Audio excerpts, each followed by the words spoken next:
Hey, God bless you. This is Sean Mack, and I'm back with part 2 to this teaching called Discontentment to Devotion, Breaking the Power of Lust, okay? So I left off on 5, right? And I'm going to start right here at 6. And number 6 is this: lust for power and control. Because how many of us, we lust for power and control?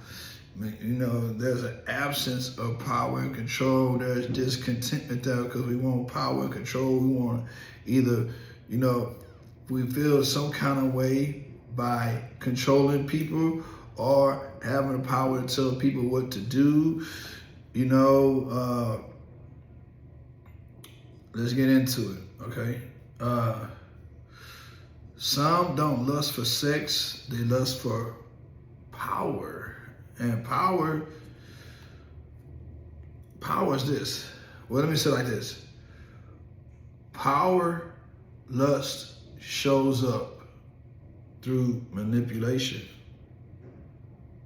It shows up in control. It shows up in dominating others. It shows up refusing accountability. You know, is power lust. Power lust, right? And this is the thing. That is still discontentment with God's authority structure. See, Satan fell because of lust for position, right? Lust for power wanders from the faith just as fast as lust for money. And a lot of people that lust for power are those with a what's the word I'm looking for? With an inferiority complex. You know, it's out of the fact that they never had power, they never had influence, and they long for something they never had, and when they got it, you know, when they get it, when they obtain it, you know, I mean, that's why we should live from the spirit, you know, and not just be in the flesh. You know, that's why we be content. You know, it says, the Lord is my shepherd, you know, I shall not want. You know, you gotta be content, right? All right, number 7, why people wander from the faith. Why do people wander from the faith? And this is back to 1 Timothy chapter 6. It says they wandered away. And wandering away is slow, it's subtle, it is progressive. No one wakes up one day and says, I'm leaving God. Right? It starts with us entertaining fantasies. You know, Ludacris got to say, what's your fantasy? Right? Entertaining fantasies. You know? Secret compromise, justifying small sins, and growing cold in love. That's a hard one right there, because that's us walking in love every day. You know, and when we grow cold in love, we begin to wonder right there. We begin to wonder. And I think that's the start of wondering, when we grow cold in love. Because when we grow cold in love, we grow cold in God. And we start justifying small sins. And then it'd be secret compromise that'll go to entertaining fantasies to fulfilling them fantasies. The Bible says, in the greatness of his folly, they'll go astray, right? So we got to understand this. Jesus warns us in Matthew 24:12. It says, because lawlessness increase, most people love will grow cold. You see, love grows cold when lust grows warm, right? 8 right here. Point number 8. Contentment is warfare. Contentment is warfare. Paul said this in Philippians 4:11. I have learned to be content in whatever circumstance I am. You see, contentment is learned.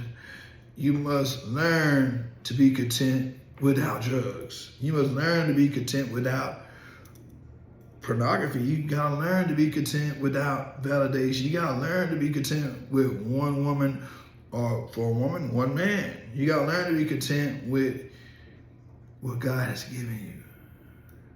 Contentment says, God, you are enough. But lust says, God, you're not enough. So here, 9, I'm gonna give you some practical ways that we need to walk in.